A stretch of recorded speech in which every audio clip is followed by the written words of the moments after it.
আমাদের একটা প্রতিবেশী দেশ আছে, আমরা আমাদের দেশ নিয়ে যত ভাবি তারা তার চেয়ে বেশি ভাবে। কথা বুঝতেছেন না? আরো ভেঙে বলতে হবে। আমরা আমাদের দেশ নিয়ে যত উদ্বিগ্ন, এদের আরো টেনশন বেশি। বলেন, আমাদের দেশে শান্তি আছে না নাই? আমরা হিন্দু মুসলিমে কখনো দাঙ্গা লাগে?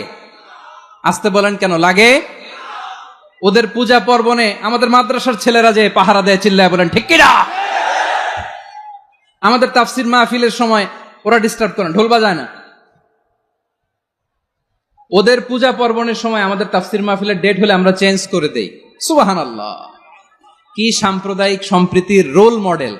আর ওই বাংলাদেশের ব্যাপারে তারা অনেক ডিস ইনফরমেশন ছড়াচ্ছিল। ভারতের অনেকগুলো গণমাধ্যম, আমি জেনারেলাইজ করব না, আমাদের প্রতিবেশী দেশের সব গণমাধ্যমকে আমি দোষ দিতে চাই না, অনেকগুলো গণমাধ্যম তারা ডিস ইনফরমেশন শেয়ার করেছে। ডিস ইনফরমেশন আর মিস ইনফরমেশনের পার্থক্য আছে। মিস ইনফরমেশন না জেনে ভুল বুঝে একটা মিথ্যা বা ভুল তথ্য ছড়িয়ে দেয়া, এটার ক্ষমা আছে, এটার কি আছে। আর ডিস ইনফরমেশন মানে ইচ্ছা করে, প্ল্যান করে, ম্যাপ করে, ছক এঁকে মিথ্যা, গুজব, রটনা সোশ্যাল মিডিয়ায় ছড়ানো, এটার ক্ষমা আছে? আওয়াজ করে বলেন, ক্ষমা আছে? ভারতের কিছু গণমাধ্যম তাই করেছে। আমরা ব্যথিত হয়েছি, আমাদের হৃদয়ে রক্তক্ষরণ হয়েছে। আমাদের প্রতিবেশী দেশকে বলতে চাই, আমাদের দেশ নিয়ে আপনাদের ভাবার দরকার নাই। নিজের চরকায় তেল দেন, নিজের দেশ নিয়ে ভাবেন। গত মাসের ভয়েস অফ আমেরিকার রিপোর্ট, বাংলাদেশে সংখ্যালঘু জনগোষ্ঠী আগের চেয়ে বেশি নিরাপত্তা পাচ্ছে। Report voice of America, Muslim report নাকি? মুসলিম জরিপ, ভয়েস অফ আমেরিকা।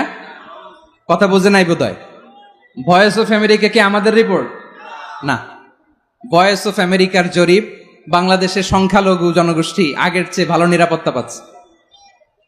শুধু এখানেই শেষ না, মাইক্রোসফটের একটা জরিপ শোনায় আপনাদেরকে। তারা সারা পৃথিবীতে গুজব, ভুয়া আর মিথ্যা নিউজ ছড়ানোতে কোন দেশ সেরা একটা রিপোর্ট করেছে। এর মধ্যে 1 নম্বরে এসেছে ভারতের নাম। মাইক্রোসফট তো মুসলমানরা চালায় না? কথা বোঝে নাই বোধহয়। প্রতিবেশী দেশকে বলবো, আপনারা নিজের চরকায় তেল দেন, আপনারাও শান্তিতে থাকেন, আমাদেরকেও শান্তিতে থাকতে দেন। সব চেঞ্জ করা যায়, প্রতিবেশী চেঞ্জ করা যায় না। আমাদের ল্যান্ড তাদের ল্যান্ড, পাশাপাশি। আমরা চাই তারাও সুখে থাক, আমরাও সুখে থাকি, ঠিক কিনা? কিন্তু প্রতিবেশী হলে বন্ধুত্বপূর্ণ আচরণ করতে হয়। প্রতিবেশী যদি বন্ধু না হয়ে প্রভু হতে চায়, এরকম দানব প্রতিবেশী কেউ চায় না।